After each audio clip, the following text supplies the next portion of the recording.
तो जी हाँ, नमस्कार, जय जोहार। स्वागत है आप सभी का आपके अपने YouTube चैनल एवरग्रीन सेक पर, जहां बात हमेशा छत्तीसगढ़ के जनता और किसानों की होती है। तो आज के अपने इस वीडियो पर हम बात करने वाले हैं छत्तीसगढ़ के किसान बंधुओं के बारे में। जी हाँ, आपने छत्तीसगढ़ के एक महत्वपूर्ण पहल जिसे सुशासन तिहार 2025 का नाम दिया गया था, उसमें यदि आपने किसी भी प्रकार से कृषि योजना का लाभ लेने के लिए मांग या शिकायत का आवेदन फॉर्म भरा है, तो उसका निराकरण या समाधान आप कैसे प्राप्त कर सकते हैं, इसके संबंध में इस वीडियो के माध्यम से पूरी जानकारी देने का प्रयास किया जाएगा। और वहीं आप सभी को कृषि विभाग की योजना का लाभ कैसे मिल सकता है, कौन सा आवेदन और कौन सा दस्तावेज आपको जरूरी होगा, उसकी पूरी जानकारी इस वीडियो के माध्यम से देने का मैं प्रयास करूंगा। तो वीडियो के अंत तक आप जरूर बने रहिएगा ताकि आप सबको पूरी जानकारी मिल सके। तो आइए बिना देरी किए शुरू करते हैं। वैसे प्रायः देखा गया है कि छत्तीसगढ़ के किसान बंधुओं द्वारा सुशासन तिहार 2025 में कृषि विभाग के इन महत्वपूर्ण योजनाओं का लाभ लेने के लिए आवेदन फॉर्म भरा गया है,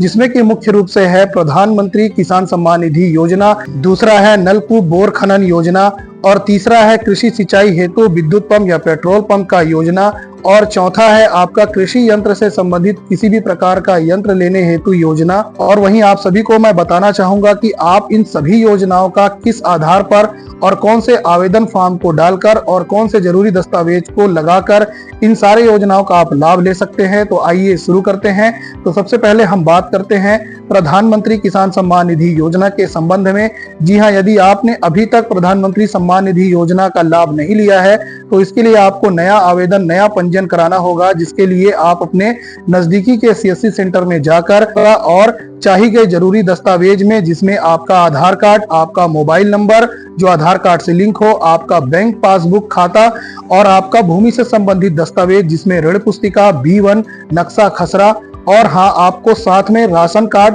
और राशन कार्ड में जितने भी परिवार के सदस्य हैं उन सब के आधार कार्ड का फोटोकॉपी ले जाकर जमा करना होगा और सीएससी सेंटर के माध्यम से ऑनलाइन पीएम किसान सम्मान निधि योजना के पोर्टल से पंजीयन कराना होगा। और हाँ, यदि आपका पहले से पंजीयन है और आपको अभी तक किसी भी प्रकार के किस्त का लाभ नहीं मिला है, तो उसके लिए आप अपने आधार कार्ड और ऋण पुस्तिका को ले जाकर कृषि विभाग में आप बेनिफिशियरी स्टेटस को चेक करा सकते हैं और उसमें आप किसी भी तरह के समस्या का समाधान पा सकते हैं, जिसमें मुख्य रूप से आधार शेडिंग, लैंड शेडिंग और ई-केवाईसी का समस्या बहुत ज्यादा देखने को मिलता है। तो इन सारे समस्याओं का समाधान आप अपने कृषि विस्तार अधिकारी के माध्यम से पूरा करा सकते हैं। और वहीं अब आइए हम बात करते हैं बोर खनन, नलकूप खनन योजना के बारे में। जो भी किसान बंधु सुशासन तिहार 2025 के तहत आवेदन फॉर्म भरे हैं, उनको बोर खनन के लिए किसान समृद्धि योजना के तहत दिए गए इस आवेदन फॉर्म प्रारूप का उपयोग करना होगा और इसमें चाहिए गए जरूरी दस्तावेज, जिसमें आपके पासपोर्ट साइज का फोटो, आपके भूमि से संबंधित जरूरी दस्तावेज जिसमें आपका ऋण पुस्तिका, B1 नक्शा खसरा और आपके आधार कार्ड और बैंक पासबुक की फोटोकॉपी, साथ में आपके इसी आवेदन प्रारूप में दिया होगा जाति और निवास प्रमाण पत्र, जो आपके ग्राम पंचायत सरपंच के माध्यम से सत्यापित किया जाएगा, और आपको एक शपथ पत्र नोटरी के माध्यम से भी देना होगा। इन सारे जरूरी दस्तावेजों को आप लगाकर और सावधानी पूर्वक आवेदन फॉर्म को भरकर अपने कृषि विभाग या कृषि विस्तार अधिकारी के माध्यम से जमा कराकर नलकूप बोर खनन का लाभ आप ले सकते हैं। इसमें ध्यान देने वाली बात यह है कि आप जहां पे बोर या नलकूप खनन करा रहे हैं, उसके चारों तरफ 300 मीटर की परिधि में कोई अन्य प्रकार का बोर या नलकूप ना हो। इस बात का आप जरूर ध्यान रखेंगे, तभी आप इस योजना के लिए पात्र होंगे। और आइए बात करते हैं एक और अन्य महत्वपूर्ण योजना के बारे में, जो कि अधिकतर किसान बंधुओं द्वारा सुशासन तिहार योजना में फॉर्म भरा गया है, जो है सिंचाई हेतु विद्युत और पेट्रोल पंप का आवेदन। जी हां, आप इसे शाकंभरी योजना के माध्यम से प्राप्त कर सकते हैं। आपको स्क्रीन पर यह आवेदन प्रारूप दिख रहा होगा। इस आवेदन प्रारूप का उपयोग करके आप शाकंभरी योजना के माध्यम से सिंचाई हेतु विद्युत और पेट्रोल पंप का लाभ आप ले सकते हैं। इसके लिए आपको आवेदन फॉर्म को सावधानी पूर्वक भरना होगा और इसमें चाहिए गए जरूरी दस्तावेज में आपके पासपोर्ट साइज का फोटो और आपके भूमि से संबंधित जरूरी दस्तावेज जिसमें आपका ऋण पुस्तिका, B1 नक्शा खसरा, और वहीं आपको इस आवेदन प्रारूप में ही मिल जाएगा जिसमें आपको जाति और निवास प्रमाण पत्र जो कि आपके ग्राम पंचायत सरपंच से सत्यापित कराकर, और साथ ही आपको नोटरी का भी प्रपत्र इसी फॉर्म में मिल जाएगा, जिसे आप शपथ पत्र के रूप में नोटरी कराकर फॉर्म को कंप्लीट कर सकते हैं। और हाँ, आपको एक और विशेष बात का इस पे ध्यान रखना होगा, यदि आपको विद्युत पंप की आवश्यकता है तो आप अपने बिजली बिल की फोटोकॉपी भी आवेदन फॉर्म के साथ लगाकर अपने कृषि विभाग या कृषि विस्तार अधिकारी के माध्यम से आवेदन फॉर्म को जमा करा सकते हैं। और यदि कोई किसान बंधु द्वारा कृषि यंत्र का लाभ लेने के लिए आवेदन फॉर्म सुशासन तिहार योजना में भरा गया है,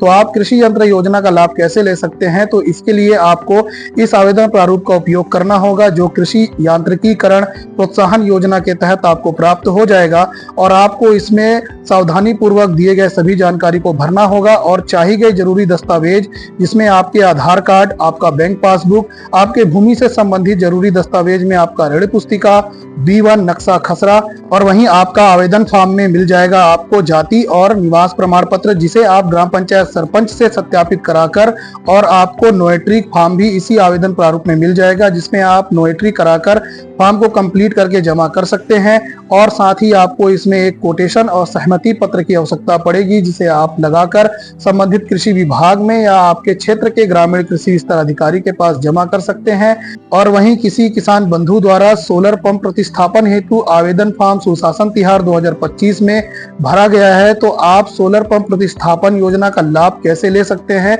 तो इसके लिए आपको सौर सुजला योजना के तहत इस आवेदन प्रारूप का उपयोग करना होगा। और इस आवेदन प्रारूप में चाहिए गई जरूरी जानकारी को सावधानी पूर्वक भरकर इसमें चाहिए गई जरूरी दस्तावेज, जिसमें आपके आधार कार्ड, आपका बैंक पासबुक और आपका भूमि से संबंधित जरूरी दस्तावेज, जिसमें आपके ऋण पुस्तिका, B1 नक्शा खसरा। इसमें विशेष रूप से ध्यान देने वाली बात यह है कि आपको जहां सोलर पंप प्रतिस्थापन कराना है वहां पर बिजली की व्यवस्था बिल्कुल ना हो, तभी जाकर आपको सोलर पंप प्रतिस्थापन का लाभ मिल पाएगा। और आपके सिंचाई का स्रोत उस एरिया पर हो, जैसे कि आपका कुआं, तालाब, नदी, नाला या आपका बोर, तभी आपको इस योजना का लाभ उचित रूप से मिल पाएगा। और वहीं आप सभी को बताना चाहूंगा कि ये सारे आवेदन आपको आपके कृषि विभाग के कार्यालयों में या आपके ग्रामीण कृषि विस्तार अधिकारी के माध्यम से मिल जाएगा। बस विशेष रूप से ध्यान देने वाली बात यह है कि आपको जरूरी दस्तावेज में आपके आधार कार्ड, आपका बैंक पासबुक, पासपोर्ट साइज का फोटो और आपके भूमि से संबंधित जरूरी दस्तावेज में आपका ऋण पुस्तिका, B1 नक्शा खसरा पंचशाला, और साथ ही आपके आवेदन प्रारूप में ही आपका जाति और निवास, जिसे आप ग्राम पंचायत सरपंच से सत्यापित कराकर, और आपके नोटरी, जिसे आप शपथ पत्र के रूप में तैयार करके फॉर्म में जमा कर सकते हैं। बाकी मुझे उम्मीद है कि आप सभी को ये वीडियो और ये जानकारी पसंद आई होगी। वीडियो और जानकारी पसंद आई हो तो वीडियो को लाइक करें और इसे ज्यादा से ज्यादा लोगों तक शेयर करें, ताकि उनको भी इसकी जानकारी मिल सके। और हाँ, यदि आपको कुछ पूछना या जानना हो तो नीचे कमेंट करके आप पूछ सकते हैं। और चैनल पर आप नए हो तो चैनल को जरूर सब्सक्राइब कर लीजिए, ताकि आपको आने वाले दिनों में छत्तीसगढ़ के ऐसे समस्त योजनाओं के बारे में और खेती किसानी से संबंधित सारी योजनाओं के बारे में जानकारी समय पर मिल सके। तो मुझे दीजिए इजाजत, मिलते हैं अगले नए वीडियो में। तब तक के लिए धन्यवाद। जय हिंद, जय भारत, जय छत्तीसगढ़।